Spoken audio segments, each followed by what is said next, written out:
Hello students, myself Vijay Srivastava. Welcome to Vijay Study Big Classes. तो आज हम इस वीडियो में पढ़ने जा रहे हैं royal act, Jallianwala Bagh and खिलाफत मूवमेंट। पिछले वीडियो में हम लोगों ने आइडिया ऑफ सत्याग्रह पढ़ा था। आज हम इस वीडियो में ये तीनों मूवमेंट पढ़ेंगे। तो ये तीनों मूवमेंट एक साथ पढ़ने की एक वजह है। वजह यह ये है कि ये तीनों जो मूवमेंट है ना, ये तीनों एक दूसरे से कनेक्टेड है, मतलब एक दूसरे से जुड़े हुए हैं। पिछले वीडियो में हमने क्या देखा था कि किस तरह से गांधी जी ने हमारे जो आइडिया था, आइडिया ऑफ सत्याग्रह से कुछ हद तक नेशनलिज्म की फीलिंग थी जो इंडियंस की, उसको स्ट्रॉन्ग किया था। और उनका जो आइडिया ऑफ सत्याग्रह का एक्सपेरिमेंट्स था अलग अलग स्टेट्स में, इंडिया के अलग अलग स्टेट्स में, तो वो सक्सेसफुल हुआ था। ठीक है, आज हम क्या पढ़ने जा रहे हैं? अभी हम पढ़ेंगे the royal act. When the royal act 1919 was passed hurriedly through the imperial legislative council in spite of unanimous opposition of the Indian members, Gandhi patience comes to an end। देखते हैं कि इस एक्ट में क्या था। ठीक है, तो सबसे पहले अ, हम देखेंगे रॉलेट एक्ट देखे जो था वो है क्या। ठीक है, तो ब्रिटिशर्स जो थे ना, जो इंडियंस को सता रहे थे, जो उनको परेशान कर रहे थे इंडियंस को, ये एक ऐसा लॉ लेकर आए थे 1919 में, जिसके चलते 1919 में जो भी पॉलिटिकल एक्टिविटीज हो रही थी हमारी कंट्री में, ब्रिटिशर्स ऐसा लॉ लेकर आए थे जिसके तहत वो किसी भी लीडर को उठाकर जेल में डाल देते थे। अगर ब्रिटिशर्स को लगता था कि कोई लीडर ज्यादा प्रोटेस्ट कर रहा है या आंदोलन कर रहा है, तो उसके खिलाफ कोई चार्जेस लगाकर उसको उठाकर बंद कर देते थे। ठीक है, तो इस तरीके से जो गांधी जी थे वो बहुत ही ज्यादा परेशान हुए। क्यों परेशान हुए? क्योंकि वो ऐसा नहीं चाहते थे। वो एक नॉन वायलेंट मूवमेंट चाहते थे और सबको शांति से करना चाहते थे। आजादी की जो लड़ाई थी वो बहुत ही शांति से नॉन वायलेंटली जीतना चाहते थे। बट ब्रिटिशर्स ऐसा क्यों कर रहे थे? वो इंडियन को, गांधी जी को और मतलब इंडियन पीपल को भड़काना चाह रहे थे, उकसाना चाह रहे थे कि मतलब हम ऐसा करेंगे तो जो इंडियंस हैं वो कुछ ना कुछ रिएक्ट करेंगे तो हम उनपे मतलब अपना फ्री हैंड अटैक करेंगे। फ्री हैंड अटैक मतलब वो लोग क्या करते थे, ओपनली फायर कर देते थे, उठा के जेल में डाल देते थे। ठीक है, तो इस तरीके से जो रॉलेट एक्ट था 1919, वो उसके खिलाफ सब कोई था, इंडियंस भी थे, गांधी जी भी थे। ठीक है, तो क्या करते थे कि ये ब्रिटिशर्स क्या करते थे कि लीडर्स को, जो आंदोलन कर रहे होते थे, उनको उठा के जेल में डाल देते थे, कोई भी चार्जेस लगाकर। उसके बाद वो लोग क्या करते थे, जो ब्रिटिशर्स थे, वो 2 साल उनको रखने के बाद, इंडियंस को रखने के बाद ट्रायल करते थे। तो ट्रायल क्या होता है? ट्रायल का मतलब क्या होता है कि जैसे कि आपने सिविक्स में पढ़ा होगा कि किसी को जब अरेस्ट रखते हैं तो 24 आवर्स के बाद जज के सामने पेश होता है वो, ताकि उनको फेयर जस्टिस मिल सके। तो इसको बोलते हैं ट्रायल। तो जैसे अपने यहाँ इंडिया में 24 आवर्स में करते हैं, वो लोग क्या करते थे, वो लोग 2 साल रखने के बाद, पूरी तरीके से सताने के बाद उसको जज के सामने ऐसे पेश करते थे। और बट यहाँ पर ब्रिटिशर्स क्या करते थे? ठीक है, कि उनको 2 साल तक ट्रायल नहीं करते थे। तो इस तरह से तो अन्याय हुआ। तो ये रॉलेट एक्ट आया था, जो कि यहाँ देखते हैं, सेकंड पॉइंट देखते हैं। Gandhi wanted non violent civil disobedience against such unjust law which would start with a हड़ताल on 6 अप्रैल। तो गांधी जी क्या चाहते थे कि ये लोग कितना भी मतलब सताएंगे या कितना भी कोई भी लॉ लाएंगे, हम उससे परेशान नहीं होंगे। हम अपना नॉन वायलेंट ही civil disobedience, non violent civil disobedience movement करेंगे, और इनके जो अनजस्ट लॉ है इनसे हम जीतेंगे भी। तो उन्होंने 6 अप्रैल 1919 को एक हड़ताल किया, लोगों के साथ मिलके, इंडियंस के साथ मिलके हड़ताल किया। तो फर्स्ट पॉइंट में तो आप लोग को क्या समझाया गया, रॉलेट एक्ट होता क्या है। आई होप आप लोग को रॉलेट एक्ट समझ में आ गया होगा। अब सेकंड पॉइंट से हम लोग क्या देखेंगे कि हम लोगों ने रॉलेट एक्ट का विरोध कैसे किया था, गांधी जी ने और सारे लोगों ने। ठीक है, तो जो रॉलेट एक्ट था वो फेयर नहीं था, तो गांधी जी इसका अपोज करते थे। ठीक है, तो गांधी जी बोलते थे कि ये एक अनफेयर लॉ है, इसको काला कानून भी कहा गया था। तो गांधी जी इस रॉलेट एक्ट को अपोज करते हैं और 6 अप्रैल 1919 को डिसाइड करते हैं कि एक हड़ताल करने को, जिसको रॉलेट सत्याग्रह नाम से जाना गया। ठीक है, तो अगर रॉलेट सत्याग्रह पॉइंट आ जाता है तो आप लोग यहाँ इस पॉइंट से आंसर दे सकते हैं, जो अभी मैंने बताया कि रॉलेट एक्ट के खिलाफ। ठीक है, रॉलेट एक्ट के खिलाफ जो कि ब्रिटिशर्स ने इम्पोज किया था, तो गांधी जी ने उस वायलेंट जो मूवमेंट था उसके खिलाफ अपने एक नॉन वायलेंट मूवमेंट किया था। ठीक है, ऑन 6 अप्रैल 1919, जिसको रॉलेट सत्याग्रह के नाम से जाना गया। ठीक है, थर्ड पॉइंट क्या है हमारा, 6 अप्रैल 1919 was observed as Satyagrah Day when people all over the country observe fast and हड़ताल। तो 6 अप्रैल 1919 को सत्याग्रह डे के नाम से जानने लगे लोग, और all over the country people क्या कर रहे थे, हड़ताल पे बैठे हुए थे, और मतलब रैलीज निकाल रहे थे, आंदोलन कर रहे थे ऑल ओवर द कंट्री। ठीक है, तो जैसे कि गांधी जी नॉन वायलेंस के रास्ते पर चलते थे, तो उन्होंने ये रॉलेट सत्याग्रह भी नॉन वायलेंस मूवमेंट किया गया था उनके द्वारा। रॉलेट सत्याग्रह भी नॉन वायलेंट ही मूवमेंट किया गया था। तो इस तरह से जो रॉलेट सत्याग्रह या रॉलेट सत्याग्रह को रॉलेट सिविल डिसोबीडियंस से भी जाना जाता है, आप लोग कंफ्यूज मत होना। ठीक है, रॉलेट सत्याग्रह आए या रॉलेट सिविल डिसोबीडियंस भी आए, तो एक ही आंसर होगा। ने ऑलमोस्ट इसमें क्या होता था, इसमें ऑलमोस्ट ऑल इंडियंस ने पार्टिसिपेट किया ऑल ओवर द कंट्री, और non violent rallies, strikes, protest etcetera India के अलग अलग पार्ट्स में होने लगे थे। ठीक है, तो ब्रिटिशर्स जो थे वो डर गए कि कहीं ये मूवमेंट्स हमारे खिलाफ जो हो रहे हैं वो सक्सेसफुल ना हो जाए। तो ब्रिटिशर्स ने एक प्लान बनाया कि इस मूवमेंट को कंट्रोल कैसे किया जाए। तो उन्होंने क्या किया, उन्होंने किया कि ब्रिटिशर्स थे उन्होंने क्या किया कि फायर कर दिया। जो लोग अमृतसर में स्ट्राइक पर बैठे थे, पीसफुली बैठे थे स्ट्राइक पर, तो ब्रिटिशर्स आए और उन्होंने ओपनली फायर कर दिया। तो वहां के जो लोग थे काफी घायल हुए, कुछ अपनी जान भी गंवा दिए, और जो बहुत सारे और भी सारे लोग थे वो गुस्सा हो गए। गुस्सा होके उन्होंने मतलब वॉयलेंट स्टार्ट कर दिया, और वो वॉयलेंट हो गए। जो ब्रिटिशर्स करना चाहते थे, एक्चुअली ब्रिटिशर्स उनको वॉयलेंट ही करना चाहते थे। ठीक है, तो इस तरह से जो अमृतसर के लोग थे वो वॉयलेंट हो गए थे, और उन लोगों ने हिंसा स्टार्ट कर दिया था। ठीक है, fourth point, 1919 the country witnessed a remarkable political awakening in India. ठीक है, तो जो 1919 में 6 अप्रैल 1919 में जो सत्याग्रह डे आया, जो रॉलेट सत्याग्रह जो आया, ठीक है, तो उससे क्या हुआ कि ऑल ओवर द कंट्री, ठीक है, ऑल ओवर द कंट्री जो हमारी जो नेशनलिज्म की फीलिंग थी और ज्यादा स्ट्रांग हो गई, उसके लिए और ज्यादा लोग अवेयर हो गए, क्योंकि उनमें पूरी तरीके से आक्रोश आ चुका था ब्रिटिशर्स के द्वारा। नेक्स्ट पॉइंट है, local leaders were picked up from Amritsar and Mahatma Gandhi was weird from entering Delhi. ठीक है, जैसे कि मैंने बताया कि वो लोग कुछ भी कर रहे थे, ब्रिटिशर्स कुछ भी कर रहे थे, तो वो क्या करते थे, लोकल लीडर्स को अमृतसर से उठा लेते थे। उठाने के बाद उनको क्या करते थे कि जेल में डाल देते थे। जेल में डालने के बाद 2 साल तक उनका ट्रायल ही नहीं करते थे, और इस तरीके से बहुत ज्यादा सताते थे, और महात्मा गांधी को भी दिल्ली में एंट्री नहीं दे रहे थे।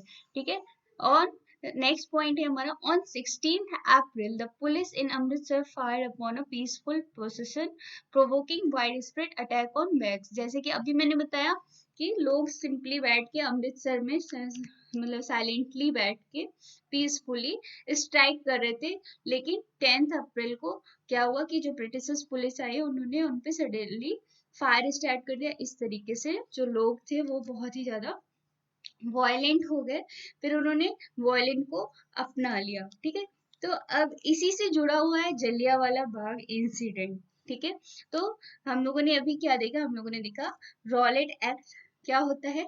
रॉलेट एक्ट दूसरी चीज है, रॉलेट एक्ट सत्याग्रह दूसरी चीज है, कंफ्यूज मत होना आप लोग। ठीक है, तो रॉलेट एक्ट सत्याग्रह के बाद लोग वॉयलेंस को अपना लेते हैं गुस्से में कि ब्रिटिशर्स ऐसे कैसे हम पर अन्याय करेंगे, कैसे मार सकते हैं, जो कि गांधी जी बिल्कुल नहीं चाहते थे। बट ब्रिटिशर्स ऐसा इसलिए कर रहे थे ताकि वो मार्शियल लॉ को लागू कर सके। ठीक है, तो आगे हम पढ़ते जलियांवाला बाग मैसेकेयर। जलियांवाला बाग मैसेकेयर, मैसेकेयर का मतलब आप लोग को पता है? नहीं, तो मैसेकेयर का मतलब होता है हत्याकांड। ठीक है, ये एक ऐसा इनफेमस इंसिडेंट है, ऐसा मतलब आप कह सकते हैं कि दुखद हादसा थी जिसको लोग मतलब खुशी में तो याद नहीं करते, क्योंकि वहां पे बहुत सारे मासूमों की जान गई थी।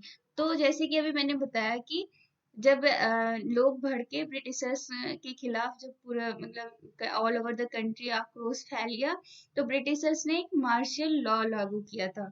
देखते हैं फर्स्ट पॉइंट क्या कहता है जलियांवाला बाग मैसेकेयर का। A large crowd gather in the enclose ground of Jallianwala Bagh. ठीक है, तो क्या होता है कि मार्शल लॉ क्या होता है, जैसे अपने यहाँ कर्फ्यू होता है वैसे ही ब्रिटिशर्स ने मार्शल लॉ लागू कर दिया ताकि लोग उन सब के खिलाफ कोई रैलीज प्रोटेस्ट ना कर सके। और अगर ऐसा देखेंगे वो लोग मार्शल लॉ के अंतर्गत अगर देखेंगे कि लोग रैलीज प्रोटेस्ट कर रहे हैं इंडियंस, तो उनको वो लोग वहीं पे शूट कर देते थे। तो क्या होता है कि उस समय इंडियंस को नहीं पता था कि मार्शल लॉ क्या है एक्चुअली, क्यों है। तो 13 अप्रैल 1919 को कुछ लोग जलियांवाला बाग अमृतसर में बैसाखी मेला के लिए घूमने आए थे, एंजॉय करने आए थे। बट कुछ लोग उस मेला में प्रोटेस्ट की फीलिंग से आए थे। बट वो जो इंडियंस ही थे प्रोटेस्ट की फीलिंग से आए थे, बट वो क्या चाहते थे कि मतलब जब यहाँ पे भीड़ इकट्ठा हुई है तो हम उनको बताएं कि कैसे हम अपने ये ब्रिटिशर्स के खिलाफ लड़ सकते हैं। बट वो नॉन वायलेंट था, उसमें कुछ भी वायलेंट एक्शन नहीं था। बट मोस्टली लोग बैसाखी का मेला घूमने आए थे, जिसमें आदमी औरत बच्चे बूढ़े और हर तरह के लोग थे। और इन सभी को मार्शल लॉ का बिल्कुल भी पता नहीं था। ठीक है, जैसे कि लिखा है यहाँ पे, people came to protest against government's repressive measure while some came to attend the annual Baisakhi fair. ठीक है, तो कुछ लोग थे जो कि प्रोटेस्ट की फीलिंग से आए थे, बट अदर जितने भी लोग थे वो सब मेला घूमने आए थे, बैसाखी का मेला घूमने आए थे। थर्ड पॉइंट क्या है, General Dyer entered the area, blocked the exit points and opened fire on the crowd, killing hundreds. ये पॉइंट समझते हैं, देखते हैं इसके पीछे क्या कहानी है। तो तब क्या हुआ, तो मार्शल लॉ का उनको पता नहीं था, वो बेचारे आए थे अपना मेला घूमने सभी लोग, बूढ़े बच्चे सब। तब क्या होता है कि जो जनरल डायर था, मार्शल लॉ की कमान उसके हाथ में थी, ब्रिटिशर्स ने उसको थमाई थी मार्शल लॉ की कमान। तो उसने क्या किया कि जलियांवाला बाग के जो एग्जिट पॉइंट्स थे उनको ब्लॉक कर दिया। ठीक है, एंट्रेंस को बंद कर देता है और लोगों पर फायर कर दिया, ओपनली फायर कर दिया, जिसमें बहुत सारे लोग मारे गए। वहां जलियांवाला बाग में कुआं भी था, जिसमें बहुत सारे लोग अपनी जान बचाने के लिए कूद गए। तो जो नीचे लोग थे वो दबकर बेचारे मर गए, और इस तरह से बहुत सारे लोगों की जाने गई। जलियांवाला बाग इंसिडेंट में वो भी ऐसे लोग की जान जिनकी कोई गलती भी नहीं थी। ठीक है, तो जलियांवाला बाग इंसिडेंट में ऐसे लोगों की भी जाने गई जिसमें किसी की गलती भी नहीं थी, तो बस बैसाखी मेला घूमने आए थे। ठीक है, the government responded with visual repression seeking to humiliate and terrorist people. ठीक है, तो उस समय क्या हुआ था, उस समय जो गवर्नमेंट थी, ब्रिटिश गवर्नमेंट थी, वो बहुत ही ज्यादा लोगों के ऊपर जाति करने लगी थी, बहुत ही ज्यादा ब्रूटल हो गई थी। ठीक है, और जो पीपल है उन पे बहुत ही ज्यादा अत्याचार कर रही थी। नेक्स्ट पॉइंट क्या है, सत्याग्रही were force to rub their noses on the ground crawl on the streets and do salam to all sahib. तो जो सत्याग्रही थे, ठीक है, उनको क्या वो लोग बोलते थे कि अपनी नाक को रगड़ो, स्ट्रीट्स में, गलियों में ऐसे उनको घसीटते थे, बहुत ही ज्यादा अत्याचार करने लगे वो लोग। किस पे? सत्याग्रही पे, जो सत्याग्रह, जो रॉलेट एक्ट सत्याग्रह में ऑल ओवर द कंट्री जो लोग पार्टिसिपेट कर रहे थे। इस तरह से जब बहुत ही ज्यादा वो लोग भड़काने लगे, इंडियंस पे अत्याचार करने लगे, तो फिर इंडियंस फाइनली वो लोग भी वायलेंट हो गए, वो लोग भी वायलेंस पे उतर गए। तो जो इंडियंस थे वो लोग वायलेंस करने लगे, वो लोग भी उनका अगेंस्ट वॉर करने लगे, उनको मारने पीटने लगे, जो गांधी जी का फिलॉसफी नहीं था। ठीक है, गांधी जी का फिलॉसफी क्या था? नॉन वायलेंस, जिसको लोग उस समय भूल जाते हैं, क्योंकि ब्रिटिशर्स यही चाहते थे, बिकॉज वो जब तक लोग नॉन वेंट रहते तो कुछ एक्शन नहीं ले पाते ब्रिटिशर्स, तो उसने क्या किया कि लोगों को जानबूझकर भड़काया और लोगों की जाने लेने में कामयाब भी हुआ, उनको भड़काने में भी कामयाब हुआ, और इस तरीके से और भी ज्यादा लोगों की जाने जा और इस तरह से वहां का बहुत भयानक सिचुएशन हो गई थी अमृतसर में। इस सबसे गांधी जी बहुत परेशान हुए, बिकॉज वो हिंसा बिल्कुल नहीं चाहते थे, और इस तरह से ये जो जलियांवाला बाग था, ये बहुत ही इनफेमस इंसिडेंट हुआ, बिकॉज वहां जो हुआ था वो बिल्कुल भी अच्छा नहीं हुआ था, बहुत ही दर्दनाक हादसा था। इसीलिए जलियांवाला बाग जो है उसको इनफेमस इंसिडेंट भी कहा जाता है। तो आई होप आप लोग को जलियांवाला बाग भी समझ में आ गया होगा, और आप ये भी देख रहे हैं कि कैसे ये तीनों पॉइंट्स एक दूसरे से रिलेट है। अब जो नेक्स्ट है वो है हमारा खिलाफत मूवमेंट, जो कि हम वो पढ़ने जा रहे हैं, देखते हैं वो कैसे रिलेट कर। अब हम पढ़ेंगे खिलाफत मूवमेंट के बारे में कि ये खिलाफत मूवमेंट आया तो आया कहाँ से। ठीक है, फर्स्ट पॉइंट देखते हैं क्या है। Rowlatt Satyagraha had been a wide spread movement, it was still limited mostly to cities and towns. ठीक है, तो उस समय क्या हुआ, जलियांवाला बाग इंसिडेंट के बाद जो रॉलेट सत्याग्रह था, जो ऐसा इंसिडेंट हो गया, ऐसा मूवमेंट हो गया जो ऑल ओवर द कंट्री फैल चुका था। ठीक है, Mahatma Gandhi now felt the need to launch a more broad-based movement in India. Mahatma Gandhi ने सोचा कि अभी जो इंडियंस के हिंदू मुस्लिम सब हैं जो एक साथ हैं, तो अब हम क्या कर सकते हैं कि एक बहुत ही बड़ा मूवमेंट लॉन्च कर सकते हैं, और लॉन्च करने की जरूरत भी है भारत में ब्रिटिशर्स के खिलाफ, क्योंकि अब हम लोग की जो संख्या थी, इंडियंस की जो संख्या थी, वो अब बढ़ चुकी थी, क्योंकि ऑल ओवर द कंट्री सब उसमें पार्टिसिपेट कर रहे थे। तो क्या होता है कि खिलाफत मूवमेंट आया कहाँ से, ये हम लोग देखते हैं।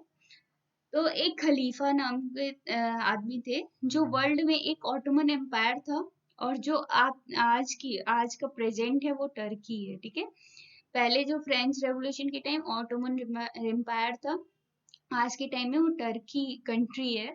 तो वहां के जो रूलर हुआ करता था वो था खलीफा। खलीफा वाज द स्पिरिचुअल एम्पायर और हेड ऑफ इस्लामिक वर्ल्ड। ठीक है, तो जो खलीफा थे वो इस्लामिक वर्ल्ड के एम्पायर थे, हेड थे। तो खलीफा ऑटोमन एम्पायर का हेड होने के साथ साथ मुस्लिम कम्युनिटी के स्पिरिचुअल हेड भी थे। यहाँ पे लिखा है, but he was certain that no such movement could be organized without bringing the Hindus and Muslims close together। तो बट जो गांधी जी थे उनको पता था कि इतना बड़ा मूवमेंट करने के लिए हमको all over the country Hindu Muslim सबको एक साथ लाना होगा। ठीक है, next point, the first world war had ended with the defeat of Ottoman Turkey. There were rumours that a harsh peace treaty was going to be imposed on the Ottoman Empire emperor, who was the spiritual head Khalifa of the Islamic world। ठीक है, तो जो world war first हुआ था ना 1914 to 1918 में, उसमें क्या हुआ था कि जो खलीफा था, जो ऑटोमन एम्परर का जो हेड था, स्पिरिचुअल हेड था, वो हार गया था। तो तब वहां पे एक ऐसा रूल था कि जो कंट्री हार जाती है वर्ल्ड वॉर फर्स्ट में, उस पे एक हार्श पीस ट्रीटी को इम्पोज किया जाता है, जो कि बहुत ही अनफेयर लॉ होता है। तो जैसा कि हमने पढ़ा था कि वो इस्लामिक वर्ल्ड का भी स्पिरिचुअल हेड था, तो जब ये हार्श पीस ट्रीटी इम्पोज हुई खलीफा पे इम्पोज की ब्रिटिशर्स ने, तो वहां के जो लोग थे उनके सेंटिमेंट पे बात आ गई। उन्होंने सोचा कि नहीं, ये तो बहुत ही अनफेयर लॉ है, हम अपने स्पिरिचुअल हेड पे ऐसा मतलब नहीं होने देंगे। तो सारे जो मुस्लिम्स थे वो बहुत ही ज्यादा भड़क गए, फिर ब्रिटिशर्स जो से भड़क गए, बिकॉज वो लोग भी ये ट्रीटी खलीफा पर इम्पोज कर रहे थे, और इंडिया पर उस समय ब्रिटिश रूल कर रहा था। तो इंडिया के मुस्लिम समाज भी ब्रिटिशर्स पर नाराज हो गए, तो इस तरीके से खिलाफत मूवमेंट आया। ठीक है, तो जो खलीफा थे, मुस्लिम्स के जो हेड थे, स्पिरिचुअल हेड थे, उनके खिलाफ सब जितने भी मुस्लिम मास थे, वो सारे मतलब उनको बचाने के खिलाफ ब्रिटिशर्स से लड़ गए। ठीक है, तो इस ट्रीटी के खिलाफ जो मुस्लिम मासेस थे, उन्होंने खिलाफत मूवमेंट किया ब्रिटिशर्स के खिलाफ। क्यों? बिकॉज उनके जो स्पिरिचुअल हेड थे खलीफा, उनकी डिसरिस्पेक्ट की जा रही थी ये हार्श ट्रीटी को इम्पोज करके। The Muslims of India decided to force Britain to change her Turkish policy। और जो मुस्लिम मासेस इंडिया के थे, वो भी उन्होंने भी ऐसा आंदोलन छेड़ दिया कि नहीं, ये हार्श ट्रीटी हमारे जो स्पिरिचुअल हेड है, खलीफा है, उन पे नहीं लग सकता, आप अपनी टर्किश पॉलिसी जो ब्रिटेन की है वो चेंज करो। A Khalifa committee was formed under the leaderships of Maulana Azad, Ajmal Khan and हसरत मोहानी। इस तरीके से एक खलीफा कमेटी बनती है जिसके लीडर होते हैं मौलाना आजाद, अजमल खान और हर्षद मोहानी। ठीक है, a young generation of Muslim leaders like the brothers Muhammad Ali and Shaukat Ali began discussing with Mahatma Gandhi about the possibility of a united mass action on the issue।